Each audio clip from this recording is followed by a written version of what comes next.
बोलो जयकारा, बोल मेरे श्री गुरु महाराज की जय। बोलो सच्चे दरबार की जय। बोलो श्री नंगली निवासी भगवान की जय। बोलो श्री परमहंस दयाल जी महाराज की जय। श्री अद्वैतानंद सच्चिदानंद प्रकाश। आगे एक काजी साहब साकिन यानी निवासी खटक सुबह सरहदी पेट की बीमारी से मुअत्तला थे। बहुत इलाज मुआलिजा यानी दवा दारू कराया, सेहत ना हुई। किसी ने सलाह दी कि फ़कीरों से मिलो। अक्सर फ़कीरों से मिलते रहते थे। आगरा भी आए। श्री महाराज जी उन दिनों सेठ हंसराज जी साहब के रवि के बीच पर रौनक अफरोज यानी सुशोभित थे। वहां पता लगा कर पहुंचे और मिलने की ख्वाहिश जाहिर की। श्री महाराज जी उनसे कई दिनों तक ना मिले। जब काजी साहब ने वहीं डेरा डाल दिया तो एक दिन बुलाकर हाल दरियाफ्त किया। बीमारी मालूम होने पर जरा जवाब दिया कि मैं तो फ़कीर हूँ, कोई बात भजन शक्ल की पूछना चाहो तो दरियाफ्त कर लो, बाकी मर्ज का इलाज किसी डॉक्टर हकीम से कराओ। उन्होंने अर्ज किया कि मैं किसी भेदी का भेजा आया हूँ और इलाज मुआलिजा बहुत कराए, फ़ायदा नहीं हुआ। अब या तो आप तवज्जो फरमावे वरना यही मौत होगी। जब ये हालात देखी तो फरमाया कि आप अजमेर शरीफ ले जावें। वहाँ हजरत ख्वाजा साहब की दरगाह में एक फ़कीर मिलेंगे, उनसे अपना हाल बयान करना। काजी साहब उसी दिन अजमेर शरीफ चले गए। कई दिन तक दरगाह में जाते रहे मगर कोई फ़कीर ना मिला। बीमारी से लाचार थे। मायूस होकर वापिस वतन का इरादा करके रवाना हो गए और मुकाम सखर में पहुंचकर सराय में मुकीम यानी ठिकाना हो गए। रात को एक फ़कीर साहब जिनके बदन पर सिवाय लंगोटी के और कुछ ना था, सराय में आए। एक कुत्ता और एक लड़का भी उनके साथ था। काजी साहब ने कमरे में दाखिल होकर काजी का नाम लेकर वह बोले कि क्या यह तुम्हारा ही नाम है? और लंगोटी में से एक धागा पकड़कर खींचा और कहा कि यह लो, इसको खा लो। काजी साहब ने जिस वक्त हाथ फैलाकर उसको लिया तो मिठाई की डली थी, उसको खा गए। ऐसी खुजाई का यानी स्वादिष्ट थी कि उससे पहले ऐसी लजीज मिठाई कभी ना चखी थी। फ़कीर ने फिर फरमाया कि हम तो अब जाते हैं। यह दोनों बालक यानी ये कुत्ता और लड़का रात को यहीं रहेंगे। यह कहकर चले गए। रात को काजी साहब ने उस लड़के से पूछा कि यह फ़कीर कौन है और तुम कौन हो? उनको मेरा नाम कैसे मालूम हुआ? लड़के ने कहा कि मुझको ज़्यादा हाल तो मालूम नहीं, अलबत्ता इतना कह सकता हूँ कि अब राजपूताना में सफ़र कर रहे थे। उन दिन फ़कीर साहब ने फरमाया कि अजमेर शरीफ चलना है। जब अजमेर शरीफ पहुँचे तो हज़रत ख्वाजा साहब की दरगाह में गए और घूम फिरकर बोले कि बड़ा जल्दबाज आदमी है, ऐसी जल्दी भाग गया। अब सखर जाना पड़ा।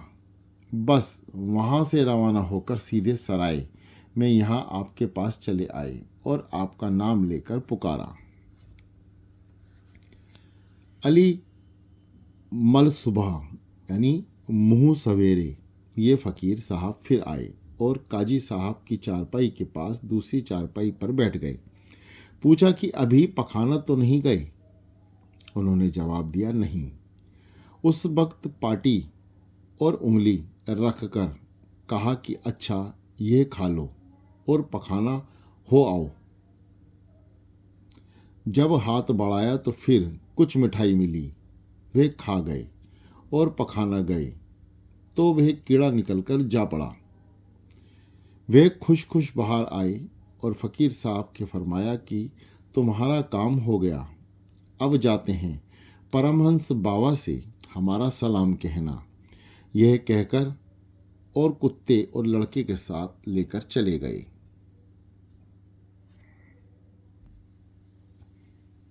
श्री अद्वैतानंद सच्चिदानंद प्रकाश भाग 2।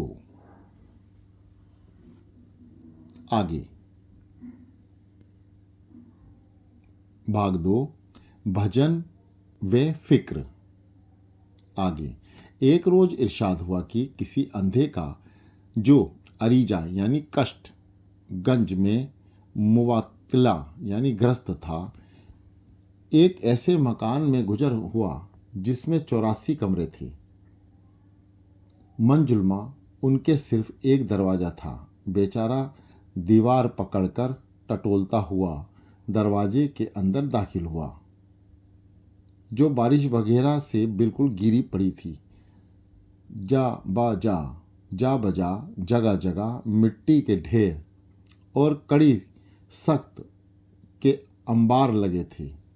दीवार का सहारा लेकर गिरता पड़ता बामुश्किल तमाम यानी कठिनाई से गुजरा। हाथ पैर भी फूट गए, सिर में भी चोट आई, खुदा खुदा करके जान बचाई। एक दूसरी कोठी में दाखिल हुआ तो मजबूरों यानी भिंडों का छत्ता जो दीवार पर लगा था उस पर हाथ पड़ गया। बस फिर क्या था, बर्रे चिपेट गई और सुझा कर दुम्बा बना दिया। गरज इसी तरह से मुसीबतें झेलता और ठोकरे खाता 83 कोठियों से गुजरकर दरवाजे के मुकाबिल यानी सामने आया। अब कुछ सूरत थी कि अगर इसी तरह से दीवार टटोलता चला आता तो दरवाजे से बाहर हो जाता, मगर शामते इश एमाल कर्मफल से सिर की गंज से भी ऐसी सख्त खारिज हुई कि बेताब होकर दीवार से हाथ हटा लिया और दोनों हाथों से सिर खुजाने लगा। आगे की मुसीबतों से वह इतना परेशान था कि बराबर कदम बढ़ाता चला गया। जब सिर खुजा चुका तो फिर दीवार पकड़ने का हाथ बढ़ाया, मगर अब क्या था, इतने अरसे से दरवाजे से गुजर गया और फिर हाथ पहली कोठरी और दीवार पर पड़ा। फिर सामने वही मुसीबत और वही कोठरियां मौजूद थी। दरवाजे से मुराद यानी आशय तने इंसानी यानी मानव शरीर है कि जिसको पार करके इंसान अशरफ अलम खुला तहा यानी सर्वश्रेष्ठ प्राणी कहलाता है और खुदाएबी यानी प्रभु मिलन और निजात यानी छुटकारा वे मुक्त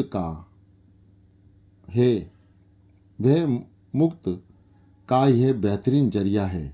मगर इसको पाकर हिर्सो हवा वासनाओं द्वारा ख्वाहिशता यानी इच्छाओं की ऐसी खारिश उठती है कि उसको मिटाने में उम्र पूरी हो जाती है और दरवाजे के मुकाबिल यानी सामने आकर वहां से निकलने का मौका हाथ से चला जाता है।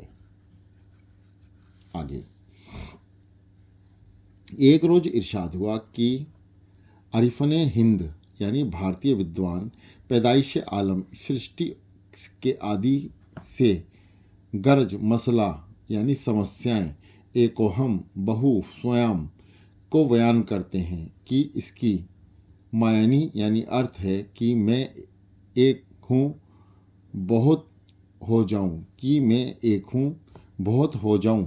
जब पार ब्रह्म में सच्चिदानंद मरकज यानी केंद्र कायम होता है तो उसमें ये सब ख्वाहिश पैदा होती हैं कि जैसा मैं अकेला सुरेर शब्दी यानी शाश्वत आनंद से मामरू यानी मस्त हूँ, वैसे बहुत से और भी होने चाहिए। यह मंशा भाव हर माकूल बुद्धिमान स्त्री को काबिल तस्लीम कार्य स्वीकार्य यानी स्वीकार्य होगा, क्योंकि वह भयबारी यानी कृपा वर्षा, तहला यानी ब्रह्मा पर मबनी यानी निर्भर है।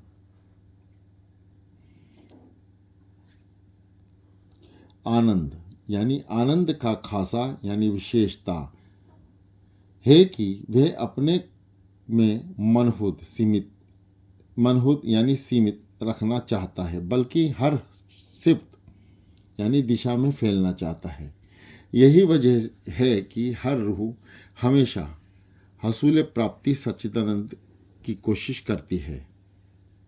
अब सवाल ये पैदा हो कि मंशा इलाही यानी प्रभु इच्छा तो ये था कि उनको सुरूर अब्दी यानी चीर आनंद हासिल हो, फिर वह गनमन की तकलीफ कहाँ से उनको दी।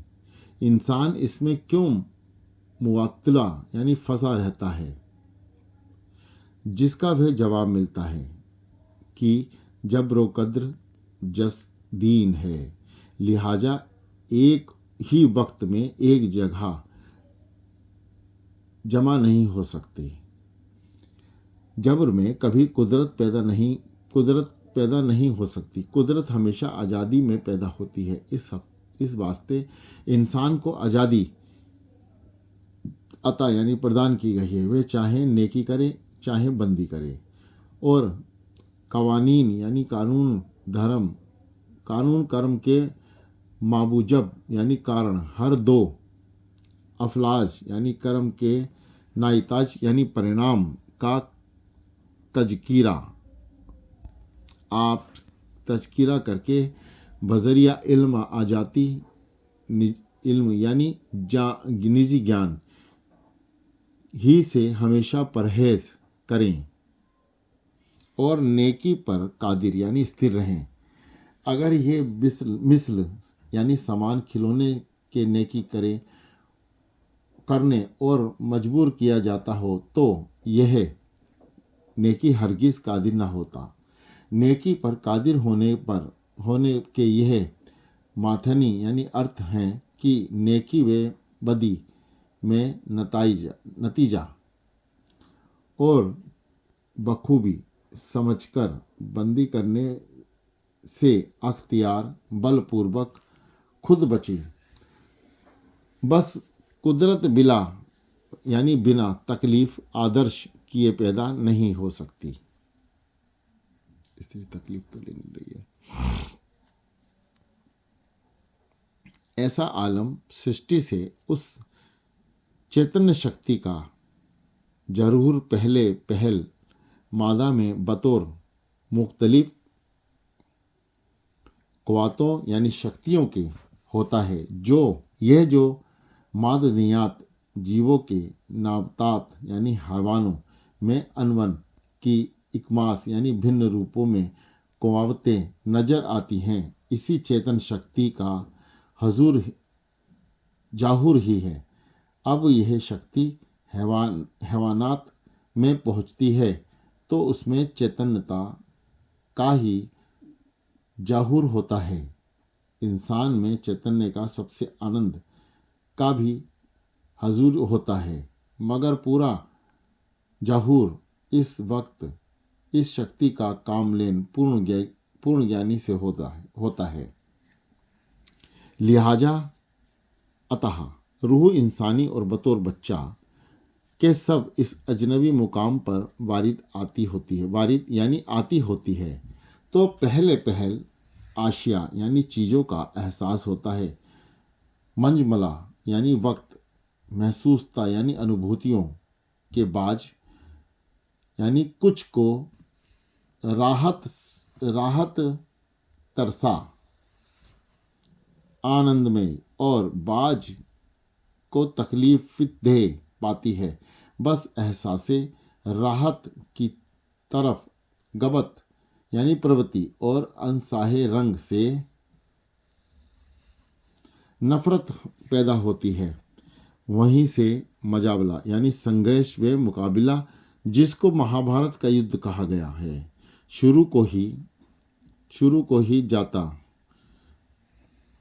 है। जिस कशिफ ने यानी सूक्ष्म मादा यानी तत्व से ये आलम यानी सृष्टि बना हुआ है, वही हमारे जिस्म और इंद्रियों की सख्त बनावट में काम ले आया गया है। इसलिए इसमें एक खास जिस्म किस्म का मुताबिक यानी समानता है, और इसी वजह से इंसान को इस आलम की आशिया वस्तुओं में से एक खास किस्म और दिलचस्प बहुत ताल्लुक पैदा होता है।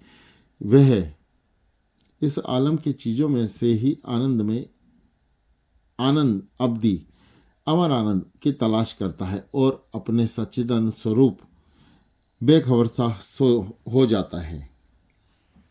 एक खास रूह इस मजाबला यानी संघर्ष और लड़ाई में महसूस का मुख्य तोड़कर मादा यानी तत्व पर अख्तियार वे कबूल हासिल कर लेती है। वह अपने निज रूप को प्राप्त हो जाता है और जीवन मुक्त वे कमिलेन यानी पूर्ण कहलाती है। मगर अक्सर रूहें इस मजाबला यानी संघर्ष में ही खेत रहती है।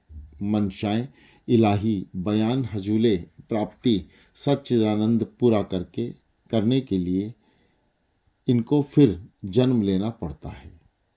बोलो जय का, बोलो मेरे श्री गुरु महाराज।